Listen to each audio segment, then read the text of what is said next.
नमस्कार दोस्तों, हमारे YouTube चैनल ऋषभ क्लासेस में आप सभी का स्वागत है। दोस्तों आज बात करेंगे सुपर टेट प्रैक्टिस 17 की, जो कि पर्यावरण, सामाजिक अध्ययन एवं सामान्य ज्ञान के आपके 40 प्रश्न हैं। और दोस्तों आगे बढ़ने से पहले हमारे चैनल को आप लोग जरूर सब्सक्राइब कर लीजिएगा, जिससे आपको लेटेस्ट वीडियो प्राप्त हो सके। तो दोस्तों आइए बढ़ते हैं प्रश्नों की ओर। पहला प्रश्न दोस्तों, पूर्व से पश्चिम की ओर बहने वाली निम्नलिखित में से कौन सी नदी है? ऐसी कौन सी नदी है जो पूर्व से पश्चिम की ओर बहती है? कृष्णा नदी, कावेरी नदी, नर्मदा या चंबल? तो दोस्तों नर्मदा नदी ऐसी नदी है जो पूर्व से पश्चिम की ओर बहने वाली नदी है। तो इसका जो राइट आंसर हो जाएगा, तो सी ऑप्शन इसका जो है राइट हो जाएगा, नर्मदा। अगला देखते हैं, कामाख्या मंदिर किस राज्य का मुख्य पर्यटन स्थल है? पश्चिम बंगाल, हिमाचल प्रदेश, असम या राजस्थान? दोस्तों जो असम राज्य है, असम राज्य, वो कामाख्या मंदिर का जो है मुख्य पर्यटन स्थल है। तो इसका जो राइट ऑप्शन हो जाएगा, सी ऑप्शन जो है राइट हो जाएगा। अगला देखते हैं, भारत में राष्ट्रीय आय की गणना कौन करता है? भारत में जो राष्ट्रीय आय की गणना है वो कौन करता है? वित्त मंत्रालय, केंद्रीय सांख्यिकी संगठन, नीति आयोग, भारतीय सांख्यिकी संस्थान? तो दोस्तों भारत में राष्ट्रीय आय की जो गणना है वो केंद्रीय सांख्यिकी संगठन के द्वारा की जाती है। इसका जो बी ऑप्शन है वो राइट हो जाएगा। अगला आता है कि लक्षद्वीप समूह स्थित है अरब सागर में, हिंद महासागर में, बंगाल की खाड़ी में, इनमें से कोई नहीं। तो दोस्तों याद रखना, लक्षद्वीप जो है वो अरब सागर में स्थित है। तो इसका ए ऑप्शन जो है वो राइट हो जाएगा। अगला देखते हैं दोस्तों, चावल का सर्वाधिक उत्पादन किस राज्य में होता है? उत्तर प्रदेश में, पंजाब में, बिहार में या पश्चिम बंगाल में? तो आप सभी को पता होगा कि चावल का सर्वाधिक उत्पादन जो है वो पश्चिम बंगाल में होता है, इसलिए इसका जो डी ऑप्शन है वो राइट हो जाएगा। अगला देखते हैं, निम्न में कौन आर्ट ऑफ लिविंग के संस्थापक हैं? वेरी वेरी इंपॉर्टेंट क्वेश्चन है, ध्यान रखना दोस्तों। श्री नारायण गुरु, श्री रविशंकर, बाबा रामदेव या आचार्य रजनीश? तो दोस्तों जो श्री रविशंकर हैं वो आर्ट ऑफ लिविंग के जो है वो संस्थापक हैं, याद रखिएगा। इसका बी ऑप्शन जो है वो राइट हो जाएगा। आर्ट ऑफ लिविंग के संस्थापक कौन है? श्री रविशंकर। अगला आता है कि भारतीय रिजर्व बैंक की स्थापना कब की गई? 1 अप्रैल 1950 को, 1 अप्रैल 1952 को, 1 अप्रैल 1935 को, 1 अप्रैल 1948 को? तो दोस्तों सभी को पता है 1 अप्रैल 1935 को इसकी भारतीय रिजर्व बैंक की स्थापना की गई थी। अगला देखते हैं, अगला आता है बुल एवं बियर पद का उपयोग होता है। एक पद का नाम है बुल एवं बियर। तो इस पद का जो उपयोग होता है मुक्केबाजी खेल में होता है, योजना आयोग में, शेयर बाजार में, आयकर विभाग में। तो दोस्तों इसका जो उपयोग होता है वो बुल मतलब कहें तो एक जैसे साड़ वगैरह देखा होगा शेयर बाजार में आपने बना होता है, तो उसी संबंधित है ये। वो जो बुल एवं बियर पद का जो उपयोग होता है वो शेयर बाजार में होता है। तो सी ऑप्शन इसका जो राइट हो जाएगा। अगला आता है, सिमलीपाल वन्य जीव अभयारण्य किस राज्य में स्थित है? इम्पॉर्टेंट है, गुजरात, उड़ीसा, मध्य प्रदेश, असम? तो दोस्तों जो सिमलीपाल वन्य जीव अभयारण्य है वो उड़ीसा राज्य में स्थित है। इसका जो बी ऑप्शन है वो राइट हो जाएगा। और इम्पॉर्टेंट भी दोस्तों परीक्षा के पर्पज से याद रखिएगा।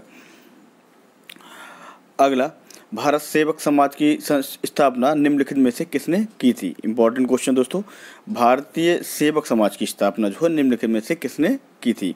बाल गंगाधर तिलक ने, लाला लाजपत राय ने, चित्तरंजन दास ने या गोपाल कृष्ण गोखले ने? दोस्तों भारत सेवक समाज की जो स्थापना थी वो गोपाल कृष्ण गोखले के द्वारा की गई थी। तो इसका जो राइट ऑप्शन हो जाएगा, तो डी ऑप्शन वो राइट हो जाएगा।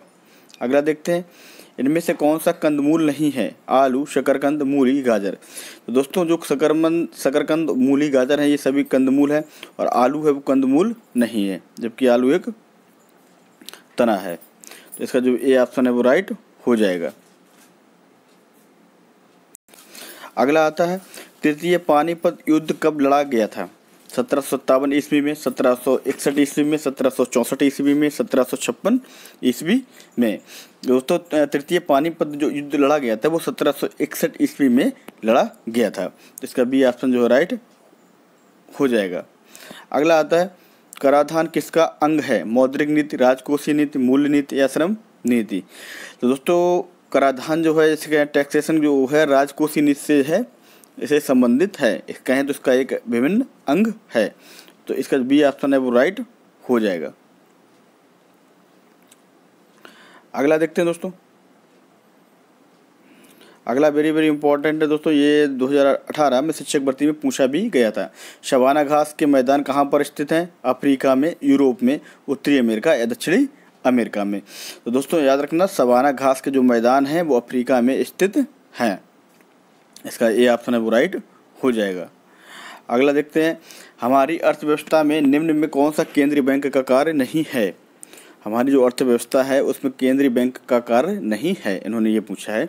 सरकारी व्यय पर नियंत्रण, विदेशी मुद्रा विनिमय में सौदा करना, बैंकों का बैंक के रूप में भूमिका निभाना, मुद्रा नीति नियंत्रित करना। तो दोस्तों इसका जो राइट आंसर हो जाएगा, ए ऑप्शन राइट हो जाएगा, सरकारी व्यय पर नियंत्रण। जो हमारी अर्थव्यवस्था में जो है आरबीआई जो है, केंद्रीय बैंक जो है, वो केवल सरकारी व्यय पर नियंत्रण का कार्य नहीं कर सकती है। तो ये ऑप्शन इसका राइट हो जाएगा। अगला देखते हैं, कांग्रेस के किस एकमात्र गोलमेज सम्मेलन में भाग लिया था? कांग्रेस ने जो है किस एकमात्र गोलमेज सम्मेलन में भाग लिया था? प्रथम, तृतीय, द्वितीय या इन सभी में? तो दोस्तों द्वितीय सम्मेलन जो हुआ था कांग्रेस ने, उसमें जो है गोलमेज सम्मेलन में भाग लिया था। तो इसका जो राइट ऑप्शन हो जाएगा सी ऑप्शन राइट हो जाएगा, द्वितीय गोलमेज सम्मेलन में जो है भाग लिया था। अगला आता है, विश्व योग दिवस कब मनाया जाता है? 18 मार्च, 18 अप्रैल, 21 जून या 10 जुलाई? तो दोस्तों 21 जून को जो है विश्व योग दिवस मनाया जाता है, याद रखिएगा, इंपॉर्टेंट है। तो सी ऑप्शन इसका जो है राइट हो जाएगा। अगला देखते हैं, सरदार सरोवर बांध किस नदी पर बनाया गया है? सतलज नदी पर, नर्मदा नदी पर, यमुना नदी पर या भागीरथी नदी पर? तो दोस्तों नर्मदा नदी पर जो है सरदार सरोवर बांध जो है बनाया गया है। तो बी ऑप्शन इसका जो है राइट हो जाएगा। अगला देखते हैं, पृथ्वी का सबसे निकटतम ग्रह निम्न में कौन सा है? ये दोस्तों सभी को पता होगा, इसका एक राइट आंसर सीधा बता दें, शुक्र ग्रह जो है पृथ्वी के सबसे निकटतम ग्रह है। अगला देखते हैं, इंडिया बिक्स फ्रीडम के लेखक कौन है? वेरी वेरी इंपॉर्टेंट, मैं कई बार बता भी चुका हूँ प्रैक्टिस सेट पेपर में। तो इंडिया विंस फ्रीडम के लेखक कौन हैं? अब्दुल कलाम आज़ाद, मोहम्मद अली, जाकिर हुसैन या सैयद अहमद खान? तो दोस्तों याद रखना, इंडिया विंस फ्रीडम के लेखक हैं तो डॉक्टर APJ अब्दुल कलाम आज़ाद हैं, अब्दुल कलाम आज़ाद हैं। तो इसका ए ऑप्शन जो है वो राइट हो जाएगा, अब्दुल कलाम आज़ाद। अगला आता है वेरी वेरी इंपॉर्टेंट, टोंडा जनजाति कहाँ पाई जाती है? तमिलनाडु में, राजस्थान में, अरुणाचल प्रदेश में या मध्य प्रदेश में? तो दोस्तों टोंडा जो जनजाति है वो तमिलनाडु में पाई जाती है। तो ये ऑप्शन इसका जो है राइट हो जाएगा। अगला देखते हैं, क्षेत्रफल की दृष्टि से भारत का सबसे छोटा राज्य कौन सा है? कश्मीर, पंजाब, तेलंगाना या गोवा? तो दोस्तों का क्षेत्रफल की दृष्टि से देखा जाए भारत का जो सबसे छोटा राज्य है वो कौन सा है? गोवा। तो इसका ए ऑप्शन जो है राइट हो जाएगा। अगला दोस्तों, कई बार प्रतियोगी परीक्षा में पूछा गया, क्यूबा की राजधानी का नाम बताइए। Washington, Tokyo, London, Havana? दोस्तों याद रखिएगा, क्यूबा की जो राजधानी है वो हवाना है। तो इसका डी ऑप्शन जो है राइट हो जाएगा।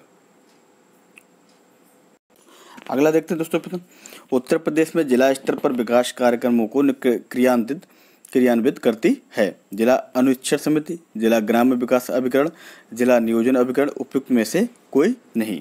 दोस्तों उत्तर प्रदेश में जो जिला स्तर पर विकास कार्यक्रमों को क्रियान्वित करती है वो जिला ग्राम्य विकास अभिकरण है। तो इसका बी ऑप्शन जो है वो राइट हो जाएगा।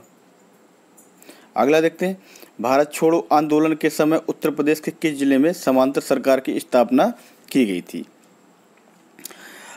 तो दोस्तों इलाहाबाद, बलिया, लखनऊ या फैजाबाद? तो भारत छोड़ो आंदोलन के समय उत्तर प्रदेश के जो है बलिया जिले में समांतर सरकार की स्थापना की गई थी। तो इसका बी ऑप्शन दोस्तों वो राइट हो जाएगा। अगला देखते हैं, भारतीय संविधान में संशोधन का जो प्रावधान है किस अनुच्छेद में किया गया है? अनुच्छेद 338, अनुच्छेद 368, अनुच्छेद 381, अनुच्छेद 370? दोस्तों अनुच्छेद 368 है उसमें जो है भारतीय संविधान में संशोधन का प्रावधान किया गया है। तो इसका जो बी ऑप्शन है वो राइट हो जाएगा। अगला देखते हैं, डॉक्ट्रिन ऑफ लेफ्ट की नीति को किसने आरंभ किया था? लॉर्ड कर्जन ने, लॉर्ड लिटन ने, लॉर्ड डलहौजी, लॉर्ड वेलेस्ली? तो दोस्तों लॉर्ड डलहौजी थे, इन्होंने ही डॉक्ट्रिन ऑफ लेफ्ट की जो नीति को आरंभ किया था। इसका सी ऑप्शन जो राइट हो जाएगा। अगला देखते हैं, विश्व साक्षरता दिवस कब मनाया जाता है? 8 जनवरी को, 5 सितंबर को, 15 जुलाई को या 8 सितंबर को? तो दोस्तों 8 सितंबर को जो है विश्व साक्षरता दिवस मनाया जाता है। इसका याद रखिएगा, डी ऑप्शन हो जाएगा। और दोस्तों आगे बढ़ने से पहले हमारे चैनल को आप लोग जरूर सब्सक्राइब कर लीजिएगा, जिससे आपको लेटेस्ट वीडियो प्राप्त हो सकें। और दोस्तों आपको प्रैक्टिस सेट हम 100 के करीब कराएंगे, जब तक सुपर टेट नहीं होगा तब तक। और दोस्तों सुपर टेट 100 प्रैक्टिस सेट में दोस्तों मैं उम्मीद करता हूं कि आपका पेपर अगर लगातार अध्ययन करेंगे हर वीडियो का, तो दोस्तों कहीं ना कहीं आपको बहुत ज़्यादा बेनिफिट मिलेगा, ये ऐसी हमारी आशा है, उम्मीद है। अगला देखते हैं दोस्तों, आइस हॉकी का खेल परिसर क्या कहलाता है? Arena, ring, court, mat? तो दोस्तों आइस हॉकी का जो खेल परिसर है वो कहलाता है, वो रिंक होता है। इसका बी ऑप्शन जो है वो राइट हो जाएगा। आइस हॉकी का जो खेल परिसर है वो रिंक कहलाता है। अगला आता है, एंडी मरे नडाल पेस किस खेल से संबंधित है? एंडी मरे जो नडाल और पेस किस खेल से संबंधित है? इनके जो नाम है दोस्तों, जो प्लेयर हैं, एंडी मरे है, नडाल हैं, पेस हैं, किस खेल से संबंधित हैं, ये उन्होंने ऐसा पूछा है। Badminton, cricket, tennis, golf? तो दोस्तों ये तीनों जो हैं, एंडी मरे, नडाल और पेस, तो दोस्तों ये तीनों जो संबंधित हैं वो टेनिस से संबंधित हैं। इसका जो सी ऑप्शन है वो राइट हो जाएगा। अगला देखते हैं, टेक्स्ट आधारित डॉक्यूमेंट तैयार करने वाले सॉफ्टवेयर को क्या कहते हैं? DBMS, suits, spreadsheet, word processor? तो दोस्तों टेक्स्ट आधारित डॉक्यूमेंट को तैयार करने वाले सॉफ्टवेयर को वर्ड प्रोसेसर कहते हैं। जिसका डी ऑप्शन जो राइट हो जाएगा। अगला आता है, रस बनारस संस्कृति महोत्सव का आयोजन कहाँ किया गया? कानपुर, लखनऊ, बनारस, गोरखपुर? दोस्तों बनारस में ही रस बनारस संस्कृति महोत्सव का आयोजन किया गया था। तो इसका जो राइट आंसर है, सी ऑप्शन जो है राइट हो जाएगा। कि दोस्तों यहाँ तो सीधा दिख रहा है कि रस बनारस, बनारस की बात सीधी बात है, बनारस में ही आयोजन इसका किया गया था। अगला आता है, किसने उत्तर प्रदेश के अलीगढ़ में मोहम्मदन एंग्लो ओरिएंटल कॉलेज की स्थापना की थी? सर सैयद अहमद खान 1875 में या नफस खान 1874 में, हिसामुद्दीन 1872 में, इब्राहिम खान 1880 में? तो दोस्तों एंग्लो ओरिएंटल कॉलेज जो स्थापना की थी वो सर सैयद अहमद खान ने 1875 में की थी। इसका ए ऑप्शन जो है वो राइट हो जाएगा। सर सैयद अहमद का 1875 में स्थापना हुई थी। और किसके द्वारा? सर सैयद अहमद खां के द्वारा। अगला देखते हैं दोस्तों, विश्व प्रसिद्ध दशहरी आम उत्तर प्रदेश के किस स्थान का है? मेरठ, देवरिया, मलिहाबाद या सहारनपुर? तो दोस्तों मलिहाबाद में जो है दशहरी आम जो है बहुत ही फेमस है, तो विश्व में ही मतलब फेमस है।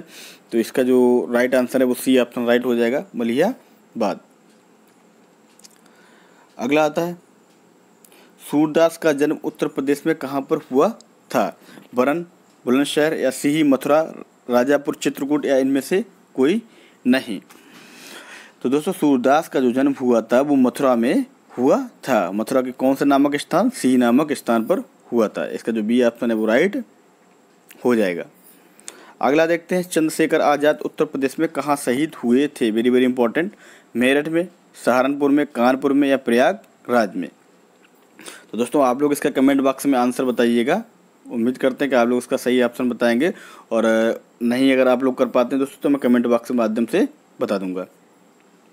अगला देखते हैं, उत्तर प्रदेश में चौधरी चरण सिंह स्टेडियम कहाँ पर है? मुजफ्फरनगर, आगरा, बागपत, मेरठ? तो दोस्तों मुजफ्फरनगर में जो है चौधरी चरण सिंह स्टेडियम स्थित है। तो इसका ये ऑप्शन जो है राइट हो जाएगा। अगला आता है, भारत का राष्ट्रपति किसका अभिन्न अंग है? लोकसभा का, राज्यसभा का, संसद का या मंत्री परिषद का? दोस्तों संसद का जो अभिन्न अंग है राष्ट्रपति से संबंधित है। तो इसका सी ऑप्शन है वो राइट हो जाएगा।